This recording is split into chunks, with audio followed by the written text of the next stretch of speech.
Hello दोस्तों, मैं इमृता राम लोमरोड जी success point YouTube channel पर आपका स्वागत करता हूं। दोस्तों, हम संपूर्ण शिक्षण विधियों में आज बात करेंगे हरबैठे विधि की। किसकी विधि की? हरबैठे विधि की बात करेंगे। इससे पहले हमने 7 से 8 शिक्षण विधियां पढ़ चुके हैं और हम लगातार रूप से 40 से 45 शिक्षण विधियाँ पढ़ेंगे। और इन संपूर्ण शिक्षण विधियों में हम हर एक सब्जेक्ट की अलग अलग शिक्षण विधियाँ नहीं पढ़ के एक साथ पढ़ने का काम करेंगे। तो दोस्तों, हम आज बात करते हैं हरबैठे विधि की। दोस्तों, हर एक चीज़ आपको बोर्ड पर लिखी जाएगी। आप इनके नोट्स अच्छी प्रकार से बना लीजिए ताकि रीड के समय आप 2 या 3 घंटे के अंदर संपूर्ण शिक्षण विधियों का रिवीजन कर सकें। तो दोस्तों, हम बात करते हैं हरबैठे विधि की। किस विधि की? हरबैठे विधि की। इसके जनक की बात करें तो जर्मन भाषाविद हर्बर्ट स्पेंसर थे। कौन थे? जर्मन भाषाविद हर्बर्ट स्पेंसर थे। दोस्तों, इसे हरबैठे पंचपदी भी कहा जाता है और हरबैठे पंचवेदी भी कहा जाता है। और आगे इसके बारे में तथ्यों के बारे में बात करें इसके, तो यह विधि रूसो तथा पेस्टोलॉजी के बाल केंद्रित शिक्षण को मद्देनजर रखते हुए हर्बर्ट ने अवधारणा दी। किसने दी? हर्बर्ट ने यह अवधारणा दी। और रूसो और पेस्टोलॉजी ने जो बाल केंद्रित शिक्षण का सिद्धांत दिया था, उस सिद्धांत को मद्देनजर यानी उस सिद्धांत के आधार पर हर्बर्ट ने क्या किया? ये पंचपदी या पंचवेदी एक शिक्षण विधि दी। इसके प्रारंभिक 4 सोपान दिए। यानी हर्बर्ट ने इसके प्रारंभिक सोपान कितने दिए? 4 दिए। ये 4 सोपान किसने दिए? प्रारंभिक हर्बर्ट ने दिए। बाद में शिष्य जिलर ने स्पष्टता को 2 भागों में बांट दिया। यानी उसके बाद क्या किया? हर्बर्ट के एक शिष्य थे जिसका नाम था जिलर। इन जिलर ने क्या किया? पहला इन हर्बर्ट का सोपान था स्पष्टता। इस स्पष्टता को क्या किया? 2 भागों में बांटा। इनकी बात हम आगे करेंगे। और आपको पूछ लिया जाता है वर्तमान परिप्रेक्ष्य में हर्बर्ट के सिद्धांत के आधार पर इस हरबैठे विधि के पद कितने हैं? तो 5 पद या 5 सोपान बताने। आपको प्रारंभिक रूप से पूछ लिया जाता है तो आपको 4 बताने हैं। और वर्तमान समय में हरबैठे विधि के आपको सोपान पूछ लिए जाते हैं तो आपको 5 बताने हैं। और प्रारंभिक में आपके थे 4। तो हम बात करते हैं प्रारंभिक सोपानों की। यानी प्रारंभिक 4 सोपान कौन कौन से हैं? सबसे पहले है हमारा स्पष्टता। क्या है? स्पष्टता। उसके बाद क्या है? संबंधता। उसके बाद क्या है? व्यवस्था। और उसके बाद है विधि। क्या है? विधि है। इससे पहले हमने एक बात की थी दोस्तों कि जिलर ने क्या किया? स्पष्टता को 2 भागों में बांटा। तो कौन कौन से 2 भाग थे स्पष्टता को बांटा गया? उसमें एक तो था प्रस्तावना। क्या था? प्रस्तावना था। और उसके बाद क्या था? उद्देश्य कथन। और वर्तमान परिप्रेक्ष्य में बात करें तो सीधा अब हर्बर्ट के सोपान कितने या पद कितने? 5। कौन कौन से? तो पहला है प्रस्तावना, दूसरा है उद्देश्य कथन, तीसरा है संबंधता और चौथा व्यवस्था और विधि। यानी इनकी बात हम आगे करेंगे दोस्तों। तो ये बात किसकी थी? इन प्रारंभिक सोपानों। और जिलर ने 2 सोपान बांटे थे हर्बर्ट विधि के, उन सोपानों की बात थी। इनको याद कर लीजिए दोस्तों। प्रारंभिक सोपानों को किस प्रकार याद करेंगे कि देखिए, से पहले आता है, से दोनों में पहले आता है स्पष्टता और संबंधता। यानी से पहले आता है, वे बाद में आता है। व्यवस्था और विधि क्या आती है? बाद में होती है। यानी हम कह सकते हैं कोई बात करेंगे हम तो उसको सबसे पहले क्या करेंगे? स्पष्ट रूप से कहेंगे कि ये बात थी। उसके बाद उसका संबंध बताएंगे कि किस कार्य से संबंधित ये बात थी। उस संबंध के आधार पर क्या करेंगे? उसकी व्यवस्था अंतिम में तैयार करेंगे और उसके बाद उस विधि का निर्माण करेंगे। दोस्तों, ये कोई इस प्रकार की ये हम साधारण भाषा में समझने का प्रयास करते हैं। यानी इस प्रकार हम समझ सकते हैं। सबसे पहले स्पष्टता और संबंधता होती है, उसके बाद व्यवस्था और विधि की जाती है। यानी ये कोई आपके लॉजिक नहीं था, यानी बेसिक लॉजिक था जिसके आधार पर हम क्या कर सकते हैं? याद रखने का तरीका है।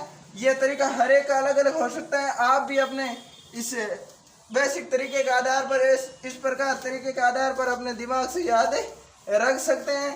तो कोई ज़रूरी नहीं कि हम ही बताएं, वो आप उस तरीके के आधार पर अपनी ट्रिक याद रखें। आप अपने भी आधार पर ट्रिक बना करके याद इन्हें रख सकते हैं। तो दोस्तों वर्तमान परिप्रेक्ष्य में हम इसके सोपानों की बात करें तो सबसे पहले पंचपदी यानी हर्बट की पंचपदी या पंचवेदी की बात करें तो इसके सोपान कितने हैं? 5 हैं। इस सोपानों की हम विस्तार से क्या करेंगे, बात करेंगे। तो पहले सोपान की बात करें तो प्रस्तावना है। क्या है दोस्तों? प्रस्तावना है।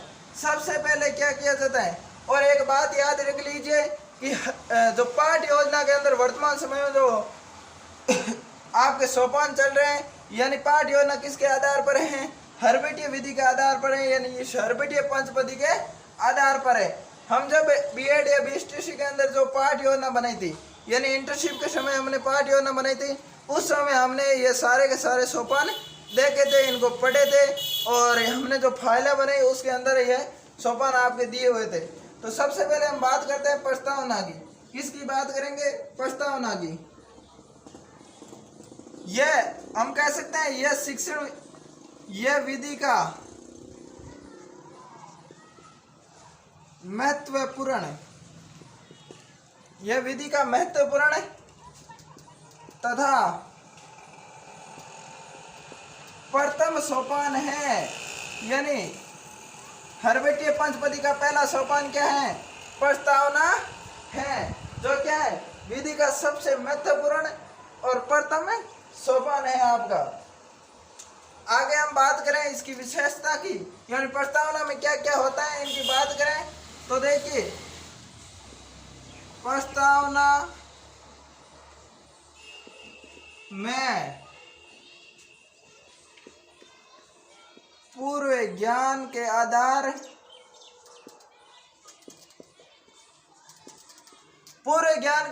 पर अध्यापक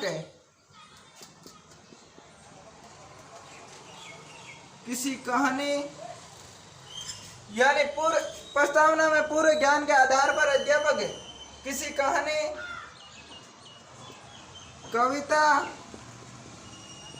चित्र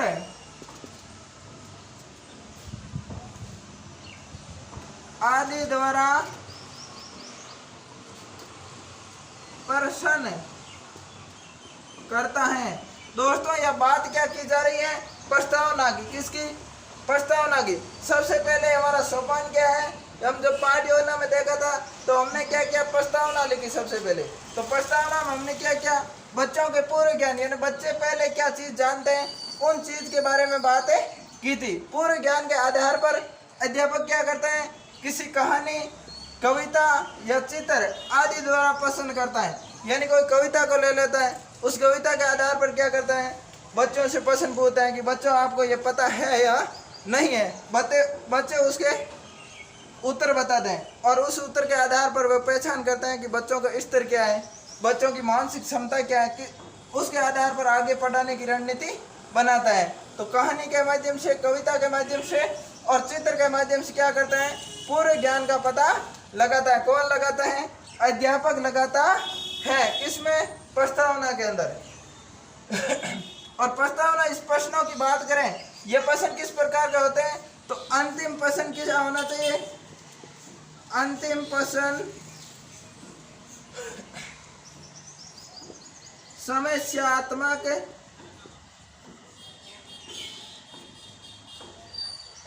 तथा नकारात्मक होना चाहिए। यानी ये बात क्या करता है कि प्रश्न किस प्रकार के होने चाहिए जो अध्यापक पूछेंगे? वो प्रश्न बिल्कुल बच्चों के पहले तो क्या पूरे ज्ञान के आधार पर पूछा जाना चाहिए, और जो प्रस्तावना में अंतिम प्रश्न होता है वो हमारा क्या होता है? समस्यात्मक होता है, नकारात्मक होता है। यानी बालक इसका उत्तर नहीं बता पाते हैं, तब हम जाकर के क्या करेंगे? आगे उसे समझाने का प्रयास करते हैं। तो ये बात किसकी थी दोस्तों? प्रस्तावना की थी। और इस प्रस्तावना के माध्यम से क्या होता है? जिस पाठ को हम पढ़ाते हैं उस पाठ की क्या होती है? पृष्ठभूमि तैयार होती है।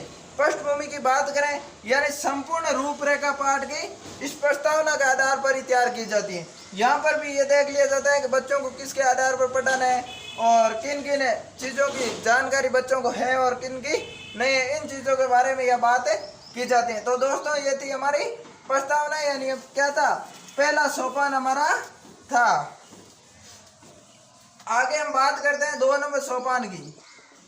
2 नंबर सोपान है उद्देश्य कथन। दोस्तों ये सारी चीजें हमने क्या है, जब बीएड बीएसटीसी के अंदर इंटर्नशिप वगैरह की उसके अंदर फाइलों में सारी चीजें बनाई, आप उसके आधार पर इसे समझते जाइए। तुलना और संयोग, यानी दोस्तों हम इसे उद्देश्य कथन भी कह सकते हैं, तुलना और संयोग भी कह सकते हैं। यानी हमने क्या किया दोस्तों, प्रस्तावना प्रश्न पूछे, उसके आधार पर बच्चों के पूर्व ज्ञान का पता लगाया। पता लगाने के बाद हमने अंतिम में क्या किया, एक समस्यात्मक प्रश्न दिया। उस समस्यात्मक प्रश्न का क्या करेंगे, हम यहाँ पर विस्तार से समझाने का काम करेंगे। तो ये क्या कर सकते हैं, ये कि दूसरा हमारा सोपान है, दूसरा सोपान, यानी सबसे महत्वपूर्ण ये दूसरा सोपान है हमारा हर्बेटीय पंचपदी का। आगे हम बात करें उद्देश्य कथन की विशेषता, यानी उद्देश्य कथन में क्या क्या चीजें होती हैं। तो उद्देश्य कथन, उद्देश्य कथन में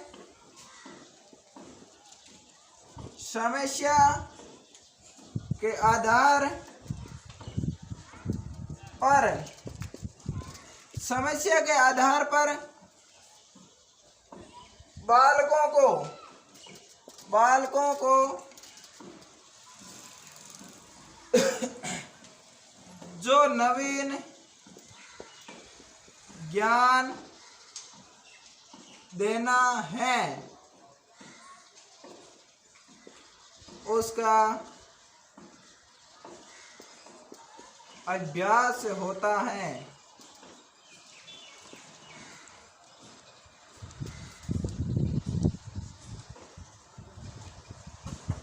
तो दोस्तों हम बात करेंगे उद्देश्य कथन की, किसकी, उद्देश्य कथन की बात करते हैं। तो इसमें क्या, समस्या के आधार पर बालकों को नवीन ज्ञान देना है उसका आभास होता है। यानी हमने अंतिम में प्रस्तावना प्रश्न में क्या किया, एक समस्यात्मक प्रश्न दिया। उस समस्यात्मक प्रश्न का हम यहाँ पर क्या करेंगे, बच्चों को विस्तार से समझाएंगे, उस समस्या के बारे में बताएंगे। तो उसके आधार पर बालकों के अंदर क्या करेंगे, नए ज्ञान का सर्जन करेंगे या नए ज्ञान देने का प्रयास करेंगे। बालक उन समस्या को समझेगा और उस सारी की सारी समस्या है उसका क्या होगा, बालकों को आभास होगा, यानी वास्तविक रूप से बालकों को समझ में आएगा कि इस प्रश्न में ये हमारा उत्तर था, इस प्रकार ये क्वेश्चन है, ये इस प्रकार की हमारी समस्या थी। तो दोस्तों उद्देश्य कथन में हम कह सकते हैं क्या किया जाता है, प्रस्तावना प्रश्न में जो अंतिम प्रश्न होता है समस्यात्मक, उस समस्यात्मक प्रश्न को विस्तार से क्या किया जाता है, समझाया जाता है। किसके अंदर, उद्देश्य कथन के अंदर समझाया जाता है। तो दोस्तों ये बात किसकी थी, उद्देश्य कथन की बात है थी। आगे हम बात करेंगे 3 नंबर सोपान की, किसकी बात करेंगे, 3 नंबर सोपान की बात करेंगे। तो 3 नंबर सोपान है हमारा प्रस्तुतिकरण। 3 नंबर सोपान हमारे क्या है, प्रस्तुतिकरण सोपान है। और जब हम बात करते हैं इस प्रस्तुतिकरण की, तो ये प्रस्तावना से बिल्कुल दोस्तों अलग है, आप इसे प्रस्तावना के रूप में ना लीजिए। यह पाठ का मुख्य अंग है। क्या है, पाठ का, यानी दोस्तों इस प्रस्तुतिकरण का क्या होता है, इसके अंदर पाठ की मुख्य मुख्य बातों को समझाया जाता है। इसके अंदर क्या किया जाता है, इन प्रस्तुतिकरण के अंदर छात्रों के सामने नवीन ज्ञान प्रस्तुत किया जाता है। यानी यहाँ पर दोस्तों क्या किया जाता है, पाठ योजना के इस चरण, यानी हम कह सकते हैं इस हर्बेटीय पंचविधि के अंदर छात्रों के सामने नवीन ज्ञान प्रस्तुत किया जाता है। और यहाँ पर क्या किया जाता है, 3 नंबर चरण के अंदर बालकों के सामने उस पाठ के सारांश को प्रस्तुत किया जाता है। यानी जो पाठ के अंदर नए नवीन ज्ञान है, जो नई नई विशेषता है, उनको बालकों को समझाया जाता है किसके अंदर, प्रस्तुतिकरण। और इस प्रस्तुत करने का आधार पर ही इसका नाम क्या पड़ा, प्रस्तुतिकरण पड़ा। आगे हम बात करेंगे तो इस अंग में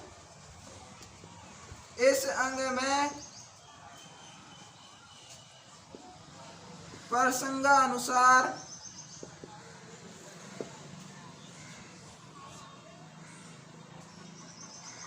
सहायक सामग्री। दोस्तों आप साथ साथ नोट्स बनाते जाइए, आपके बड़े ये काम आने वाली चीज है। रीड के समय आप 2 या 3 घंटे के अंदर ये सारी सामग्री देख सकते हैं। तो सहायक सामग्री, मॉडल, चेतर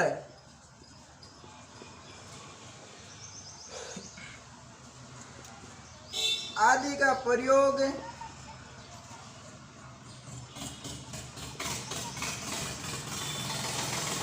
करते हुए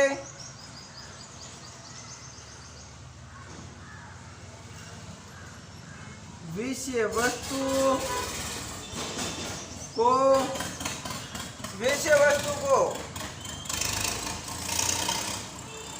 रोचक ढंग से प्रस्तुत किया जाता है। रोचक ढंग से प्रस्तुत किया जाता है। तो दोस्तों यहाँ पर हम बात क्या करते हैं, प्रस्तुतिकरण की। तो इस अंग में प्रसंग अनुसार यानी जिस प्रकार पाठ का सार है, उस पाठ के आधार पर सहायक सामग्री ली जाती है। यानी किन किन सहायक सामग्रियों का प्रयोग होता है, उनको लिया जाता है। मॉडल, चित्र, यानी इस सहायक सामग्रियों को यहाँ पर उपयोग किया जाता है का प्रयोग करते हुए विषय वस्तु को रोचक ढंग से प्रस्तुत किया जाता है। यानी बड़ी सरलता के साथ, सरल भाषा के साथ, ले, ताल, आरोह, अवरोह यानी सभी विशेषताओं के साथ क्या किया जाता है, बालकों के सामने यहाँ प्रस्तुत किया जाता है। तो दोस्तों ये बात किसकी थी, ये बात थी हमारी प्रस्तुतिकरण की। और एक चरण हमारा और बच गया है, 2 चरण और बचे हैं, सॉरी 3 नंबर चरण में हमने क्या किया, प्रस्तुतिकरण। यानी प्रस्तुतिकरण की बात करें तो हमने पाठ को क्या किया, बच्चों के सामने प्रस्तुत किया। आगे 4 नंबर की हम बात करते हैं दोस्तों। तो 4 नंबर दोस्तों हमारा चरण है सामान्यीकरण। क्या है, सामान्यीकरण। सामान्यीकरण या इसे हम क्या कह सकते हैं, पुनरावलोकन भी कह सकते हैं, पुनरावलोकन भी कह सकते हैं, या इसे नियमीकरण भी कह सकते हैं। दोस्तों ये नाम अलग अलग हैं, इनका अर्थ एक ही होता है। तो दोस्तों यहाँ पर क्या किया जाता है, सामान्यकरण या फिर पुनरावलोकन या फिर नियमीकरण, इन तीनों का अर्थ एक ही है। इसमें क्या किया जाता है, पाठ की मुख्य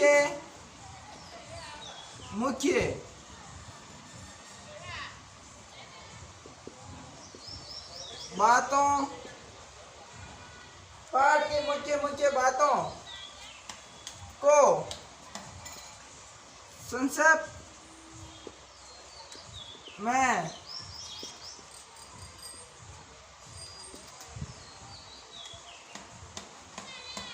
दोहराया जाता है।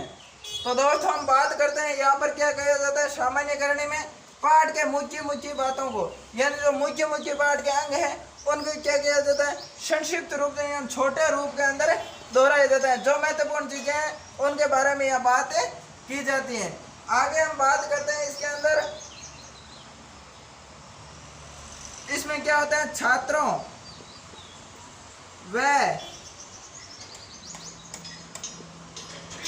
अध्यापक को सोचने समझने का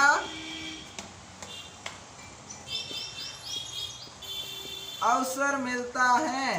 दोस्तों यह बात किसकी होती है, छात्रों व अध्यापकों की।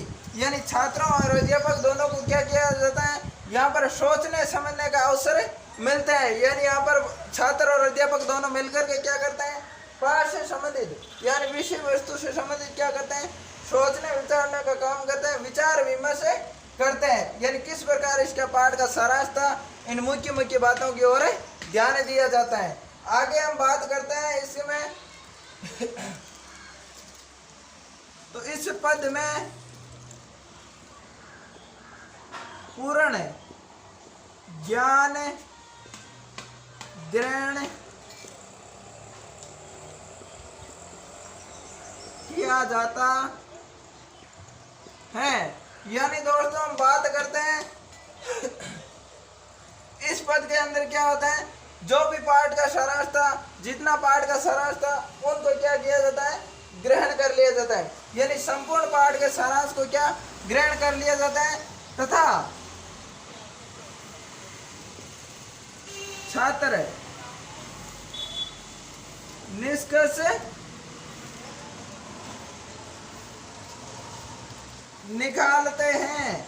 यानी यहाँ पर दोस्तों छात्र क्या करते हैं, पाठ के ज्ञान को ग्रहण करने के बाद क्या करते हैं, छात्र निष्कर्ष निकालने का काम करते हैं। यानी पाठ हमें किस प्रकार समझ आया, इस पाठ के अंदर क्या क्या मुख्य बातें थी और क्या क्या उद्देश्य थे इनके, क्या क्या इस पाठ की विशेषता थी, इन चीजों के बारे में छात्र क्या करते हैं, निष्कर्ष निकालने का काम करते हैं। और इस आगे की बात करें दोस्तों इसके और एक बिंदु की, तो छात्र इस निष्कर्ष के आधार पर क्या करते हैं, निष्कर्ष के आधार पर यानी छात्र निष्कर्ष के आधार पर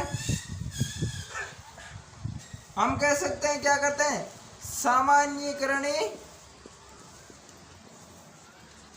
करते हैं। क्या करते हैं, सामान्यीकरणी करते हैं। सामान्यीकरणी की बात करते हैं तो इसके अंदर जिनका उपयोग विभिन्न परिस्थितियों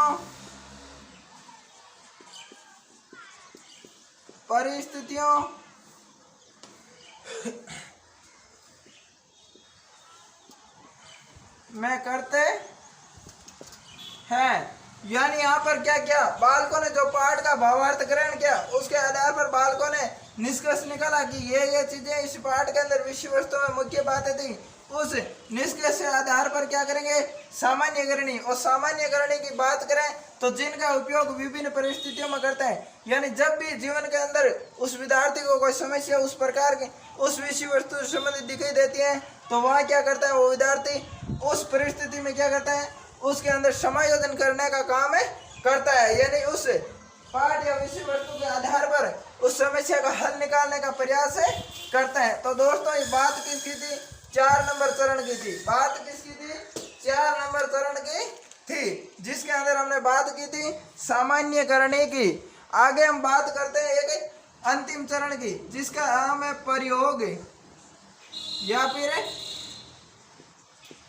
अभ्यास कार्य।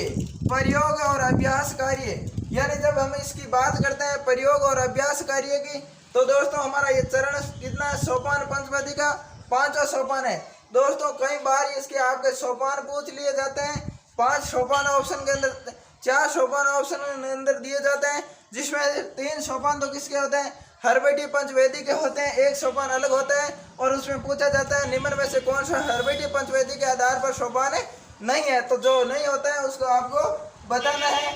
यानी हम कह सकते हैं ये अंतिम पद है।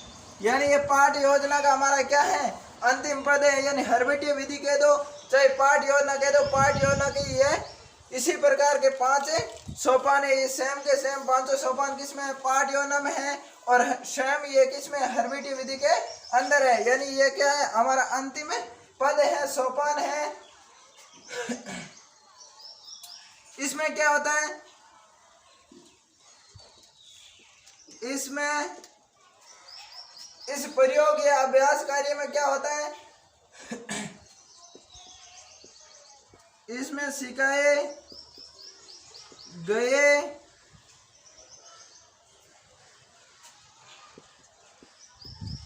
सीखे गए ज्ञान या पाठ का सीखे गए ज्ञान या पाठ का प्रयोग छात्र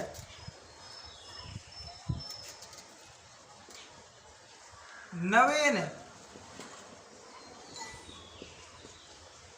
परिस्थितियों में कर सकता है या फिर नहीं। तो दोस्तों यह बात किसकी की जाती है?